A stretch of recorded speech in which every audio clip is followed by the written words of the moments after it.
अस्सलाम वालेकुम my dear students, उम्मीद है कि आप सब ठीक होंगे।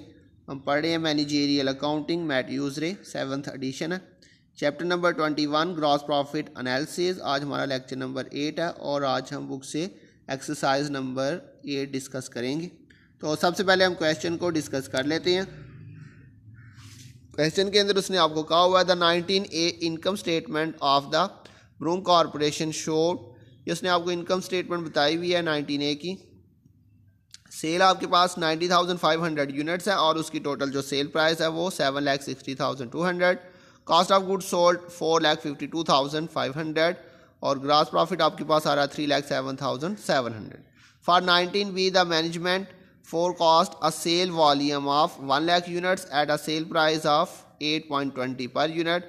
For this range of activity, the variable cost is estimated to be 4.80 per unit. No fixed cost is included in the cost of goods sold. Requirement के अंदर उसने आपसे पूछा हुआ an analysis of the variation in gross profit। कह रहा है आपके पास जो ग्रॉस प्रॉफिट में वेरिएशन आ रहा है, डिफरेंस आ रहा है, उसको आपने एनालाइज करना है between the 2 years, indicating the effect of changes in sale price, sale volume, cost price and volume variance। तो आपने एक तो ग्रॉस प्रॉफिट एनालिसिस करना है और उसके अंदर आपने ये 4 चीज़ें भी बतानी है। तो आपको लास्ट क्वेश्चन के अंदर याद होगा हमने बात की थी, जब आपके पास एक सिंगल प्रोडक्ट हो तो उसमें हमें सेल मिक्स और फाइनल सेल वॉल्यूम वेरिएंस निकालने की ज़रूरत नहीं होगी अगर उसने रिक्वायर्ड नहीं किया हुआ।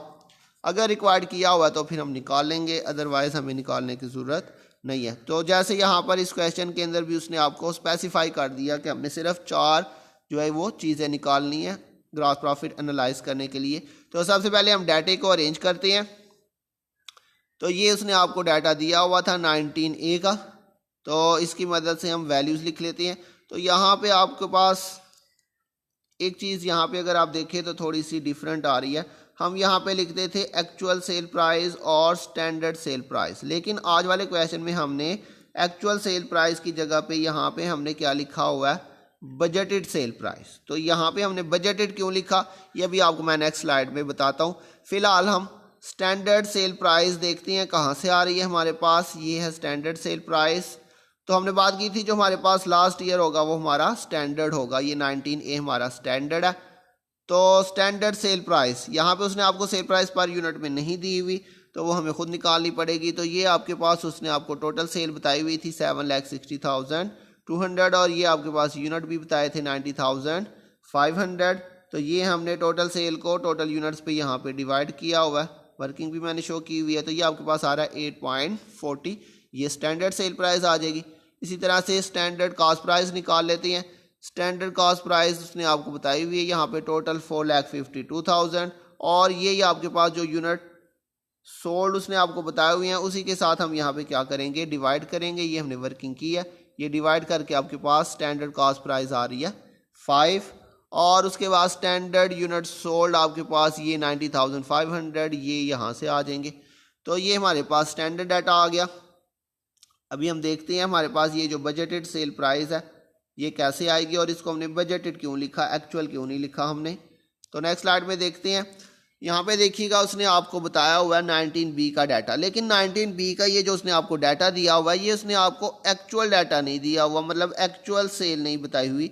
ये उसने आपको बताया हुआ है 19B और ये लिखा हुआ है जी फोरकास्टेड। तो फोरकास्ट का मतलब होता है बजट। फोरकास्ट का मतलब क्या होता है, बजट। तो इसका मतलब है 19B का जो उसने आपको डाटा दिया हुआ ये एक्चुअल सेल नहीं है, ये हमारी बजटेड सेल है। अगर उसने यहाँ पे फोरकास्ट या बजट ना मेंशन किया होता तो फिर हम इसको एक्चुअल ही लिखते, जैसे हमने लास्ट क्वेश्चन के अंदर डिस्कस किया था। जब आपको 2 सालों का डाटा दिया होगा तो जो लास्ट ईयर होगा उसको हम स्टैंडर्ड लेंगे और जो हमारा करंट ईयर होगा उसको हम क्या लेंगे, एक्चुअल लेंगे। लेकिन यहाँ पे उसने आपको बता दिया हुआ 19B का जो डाटा है ये फोरकास्टेड है, ये बजटेड डाटा है, इसलिए यहाँ पे हम जो है वो एक्चुअल की बजाय क्या वर्ड यूज़ कर रहे हैं, बजट का। तो यहाँ पे हमारे पास जो डाटा है एक हमारे पास बजटेड होगा और एक हमारे पास स्टैंडर्ड होगा। तो ये इसमें थोड़ा सा उसने डाटे में चेंज किया। इस पॉइंट को ज़रा आपने ध्यान से समझना है कि अगर आपके पास क्वेश्चन में स्टैंडर्ड और बजटेड दिया हो तो जो आप एक्चुअल लिखते थे सिर्फ एक्चुअल की जगह पे आपने क्या कर देना, बजटेड कर देना। बाकी सारा बिल्कुल वैसे ही फॉर्मूले लगेंगे, वैसी ही कैलकुलेशन होगी। तो ये वर्डिंग आपने बस थोड़ी सी चेंज कर देनी है। तो देखते हैं हमारे पास सबसे पहले बजटेड सेल प्राइस कहाँ से आ रही है। तो ये उसने आपको बिल्कुल क्वेश्चन के अंदर खुद आपको बताई हुई है 19B के अंदर। ये हमारे पास 8.20 ये हमारे पास बजटेड सेल प्राइस है। और इसके बाद उसने आपको यहाँ पे ये कॉस्ट प्राइस भी बताई हुई है, एस्टिमेटेड बजटेड 4.80 ये भी उसने आपको खुद आपको क्वेश्चन में बताई हुई थी बजटेड कॉस्ट प्राइस। और बजटेड यूनिट सोल्ड ये भी उसने आपको यहाँ पे सेल वॉल्यूम बताया हुआ क्वेश्चन के अंदर। ये 1 लाख यूनिट्स हैं, ये आपके पास बजटेड यूनिट्स सोल्ड आ चुके हैं। तो ये हमने डाटे को अरेंज कर लिया। अब हम चलते हैं अपने क्वेश्चन के सॉल्यूशन की तरफ। तो सॉल्यूशन के अंदर उसने आपसे पूछा हुआ था जी ग्रॉस प्रॉफिट एनालिसिस। तो ग्रॉस प्रॉफिट एनालिसिस के अंदर हम देखते हैं हमारे पास ग्रॉस प्रॉफिट में कितना डिफरेंस आ रहा है। तो ये ग्रॉस प्रॉफिट आपका इंक्रीज भी हो सकता है और डिक्रीज भी हो सकता है। ये ग्रॉस प्रॉफिट 19A का क्वेश्चन के अंदर उसने आपको इनकम स्टेटमेंट जो दी थी वहाँ पे उसने आपको कैलकुलेट करके दिया हुआ था, उधर से हमने यहाँ पे पुट कर लिया 3,07,700। लेकिन 19B का जो है उसने आपको ग्रॉस प्रॉफिट इस क्वेश्चन में नहीं दिया हुआ। इससे पीछे हमने जो 2 क्वेश्चन किए थे उसमें उसने आपको दोनों सालों का ग्रॉस प्रॉफिट दिया हुआ था। तो इसका मतलब है यहाँ पे हमें पहले 19B का ग्रॉस प्रॉफिट निकालना पड़ेगा। उसके लिए हम जो है वो मज़ीद कुछ वर्किंग करते हैं 19B का ग्रॉस प्रॉफिट निकालने के लिए। तो budgeted sale price minus budgeted cost of goods sold. तो ये ग्रॉस प्रॉफिट का फॉर्मूला हमारे पास वैसे तो सिंपल होता है, sale minus cost of goods sold. तो यहाँ पे हम 19B का ग्रॉस प्रॉफिट निकाल रहे हैं। तो चूंकि 19B के अंदर हमारे पास बजटेड डाटा था इसलिए हमने बजटेड सेल प्राइस लिख लिया। अगर एक्चुअल होता तो हम एक्चुअल सेल प्राइस लिख लेते। तो budgeted sale price minus budgeted cost of goods sold ये हमारे पास ग्रॉस प्रॉफिट आ जाएगा।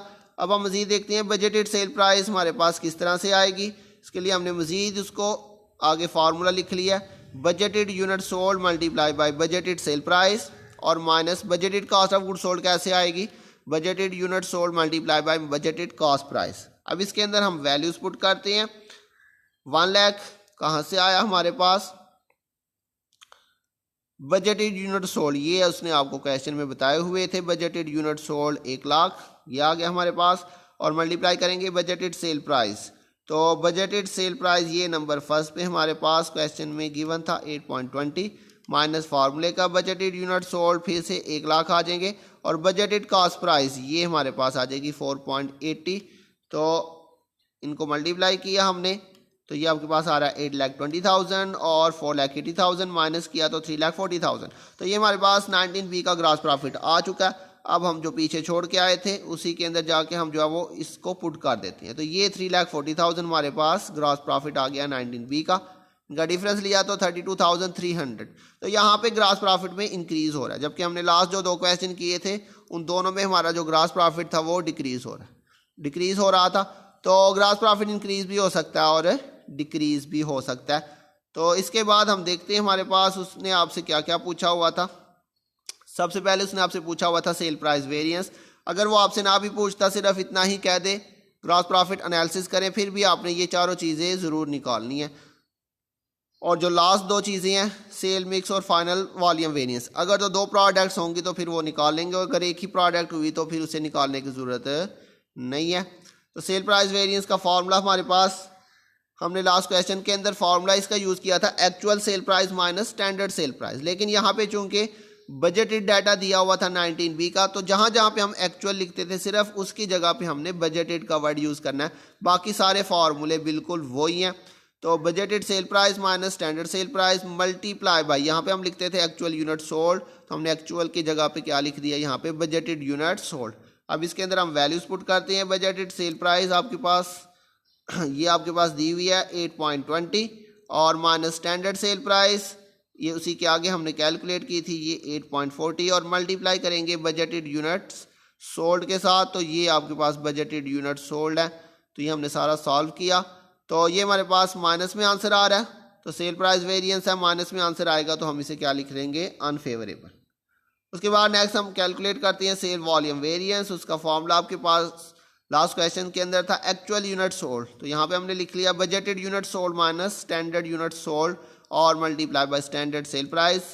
वैल्यूज पुट किए हमने। बजटेड यूनिट सोल्ड आपके पास क्वेश्चन के अंदर गिवन थे, सेकंड लास्ट कॉलम के अंदर बताया हुआ हमारे पास 1 लाख, और standard unit sold 90,500 last column में दिया हुआ है हमारे पास, और मल्टीप्लाई करेंगे स्टैंडर्ड सेल प्राइस, ये सेकंड कॉलम के अंदर आपके पास वैल्यू गिवन है 8.40। तो ये सारी वैल्यूज हमने यहाँ पे पुट की हैं, और इसको माइनस करेंगे और फिर मल्टीप्लाई करेंगे तो ये प्लस में आपके पास आंसर आ रहा है। तो सेल वॉल्यूम वेरिएंस है इसलिए प्लस में आएगा, तो हम इसे क्या लिख लेंगे, फेवरेबल। उसके बाद हम नेक्स्ट देखते हैं कॉस्ट प्राइस वेरिएंस। उसका फॉर्मूला था आपके पास एक्चुअल कॉस्ट प्राइस, तो हमने लिख लिया यहाँ पे बजटेड कॉस्ट प्राइस और minus standard cost price multiply by actual unit sold था, तो यहाँ पे हमने बजटेड यूनिट सोल्ड लिख लिया। इसके अंदर भी हम वैल्यूज पुट करते हैं। आपके पास बजटेड कॉस्ट प्राइस दी हुई है उसने आपको, ये आपके पास है 4.80 बजटेड कॉस्ट प्राइस, और माइनस स्टैंडर्ड कॉस्ट प्राइस ये जो हमने खुद निकाली थी 5, और मल्टीप्लाई करेंगे बजटेड यूनिट सोल्ड 1 लाख के साथ, तो ये आपके पास आंसर जो है वो माइनस में आ रहा है। लेकिन ये हमने बात की थी चूंकि कॉस्ट प्राइस वेरिएंस है, तो कॉस्ट प्राइस वेरिएंस के अंदर माइनस में आएगा, तो हम उसे क्या लिख लेंगे, फेवरेबल। तो इसके अंदर उसके बाद नेक्स्ट हमारे पास है कॉस्ट वॉल्यूम वेरिएंस। उसका फॉर्मूला आपके पास लास्ट क्वेश्चन के अंदर था एक्चुअल यूनिट सोल्ड, तो हमने यहाँ पे लिख लिया budgeted unit sold minus standard unit sold और multiply by standard cost price. अब इसमें हम देखते हैं वैल्यूज कैसे पुट किए हमने। बजटेड यूनिट सोल्ड आपके पास थे 1 लाख, और स्टैंडर्ड यूनिट सोल्ड थे आपके पास 90,500, मल्टीप्लाई करेंगे स्टैंडर्ड कॉस्ट प्राइस के साथ, तो स्टैंडर्ड कॉस्ट प्राइस हमारे पास ये लिखी हुई है 5, तो ये हमने माइनस किया और मल्टीप्लाई किया, यहाँ पे प्लस में आंसर आ रहा है, तो कॉस्ट वॉल्यूम वेरिएंस है प्लस में आएगा, तो हम उसे क्या लिखेंगे, अनफेवरेबल। तो ये हम चारों चीज़ें कैलकुलेट कर चुके हैं। अब हम जो है वो रिकैपिचुलेशन करते हैं। इसके अंदर हमारे पास जो फर्स्ट फार्मूला आया था सेल प्राइस वेरिएंस अनफेवरेबल आ रहा था, इसलिए हमने उसको क्या लिख लिया, लॉस लिख लिया, loss due to decrease in sale price. तो हमारी सेल प्राइस जो है वो डिक्रीज होने की वजह से हमें ये लॉस हुआ। आप देख लीजिएगा आपकी जो स्टैंडर्ड सेल प्राइस है और जो आपकी बजटेड सेल प्राइस है, तो बजटेड सेल प्राइस जो है वो स्टैंडर्ड सेल प्राइस से कम हो रही है, तो चूंकि सेल प्राइस कम हो रही है उसकी वजह से हमें क्या हो रहा है, 20,000 का लॉस हो रहा है। ये फर्स्ट पार्ट आपने जो सेल प्राइस वेरिएंस निकाला था। उसके बाद थर्ड नंबर पे आपने जो कॉस्ट प्राइस वेरिएंस निकाला था उसका हमने लिखना है, तो वो हमारे पास फेवरेबल आ रहा था थर्ड वाला, तो इसलिए हमने उसको क्या लिख लिया, गेन लिख लिया, gain due to decrease cost price. तो हमारी जो स्टैंडर्ड कॉस्ट प्राइस है और हमारी जो बजटेड कॉस्ट प्राइस है, तो बजटेड कॉस्ट प्राइस जो है वो हमारी स्टैंडर्ड कॉस्ट प्राइस से कम हो रही है, जिसकी वजह से हमें क्या हो गया, गेन हो गया। और इसके बाद हमने तीसरी जो चीज़ लिखनी होती है वॉल्यूम वेरिएंस, उसके लिए हमें फर्दर थोड़ी सी वर्किंग करनी पड़ती है। उसके लिए सेकंड और फोर्थ जो फार्मूला है वॉल्यूम वेरिएंस वाला, सेल वॉल्यूम वेरिएंस और कॉस्ट वॉल्यूम वेरिएंस, इन दोनों का आपने यहाँ पे जो है वो वर्किंग कर लेनी है।